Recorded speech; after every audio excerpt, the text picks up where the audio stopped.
Yan guys, magandang gabi. Ito yung hapunan natin. Huwag yung pa, puta grabe naman kinagat ako. Huwag yung pansinin guys yung ano, yung maitim itong kinain kong ano, kakainin kong saging. Galing pa ito sa Cavite. Kaya huwag yung pansinin ito, nasa rip to, hindi naman maganda pa naman yung loob niya, no? Nasa rip. Kaya kain muna tayo guys. Ito yung mumukbangin natin. Delikado guys, wag mukbang kayo ng matataba na pagkain. Dapat yung iwasan yun. Dalawa ang vlogger ngayon na itong buwan ng June, dalawang vlogger na tigok. Kaya ang mukbangin natin tak sa manok.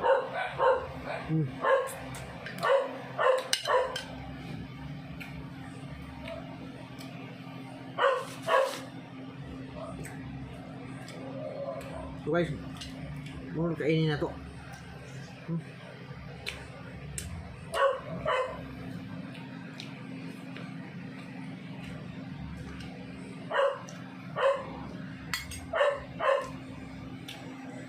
Masarap din pala to eh.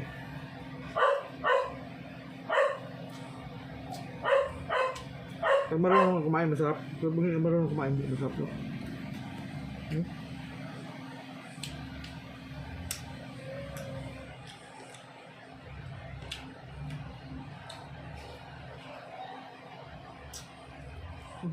Malambot na.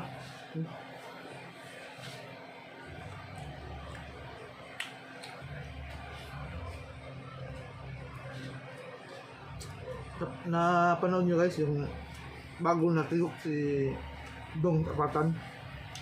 Nanantakan niya yung baboy na 3 kilo siguro yung baboy yan. Pagkatapos nung guys, umalis siya.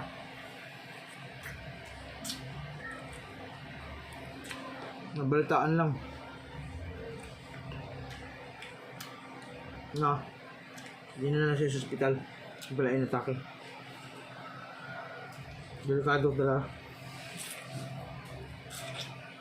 Kaya kung bang kayo, gamitin nyo na mag-BPM na kayo. Delikado. Kaya gaya ng si Iboy Apatan, anak niyang 3 yung naiwan, wala ang nanay. Kamag-anak ka, alaga. Tapos isang vlogger. Hindi ko alam, taga-vlog ka norte o sa south. Bata pa. 30k pa lang mahigit yung followers. 28 years old, natigok na rin. Ano kaya matay? Lagi nagkakape sa umaga. Hindi. Iba. Baka maniwala kayo dyan ha, mahilig yung kape. Diba?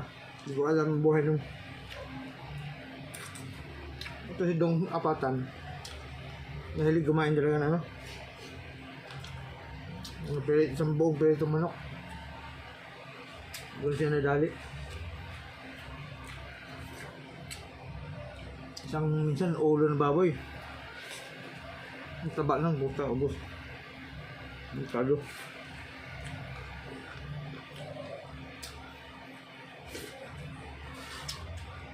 So, kinain ko ngayon.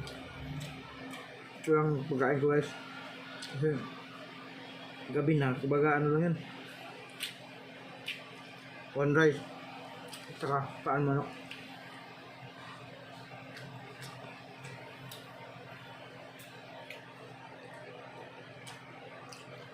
Ito pagkain ng paan manok. Mahirap guys, ba hindi marunong. Maraming buto.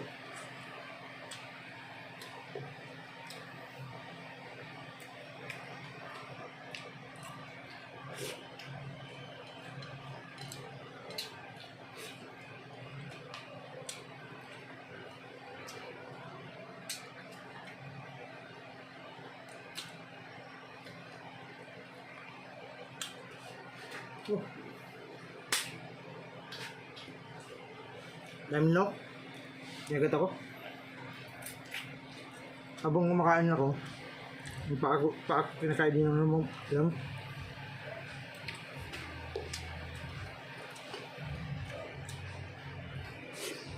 Ito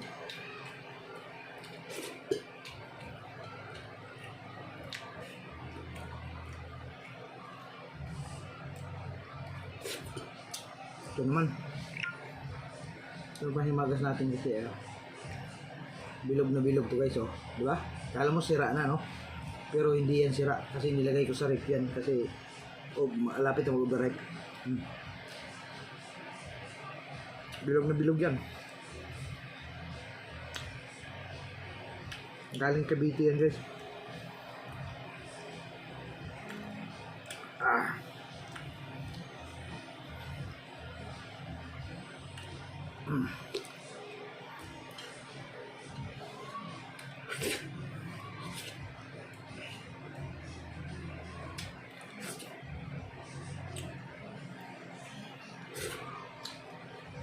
Okay.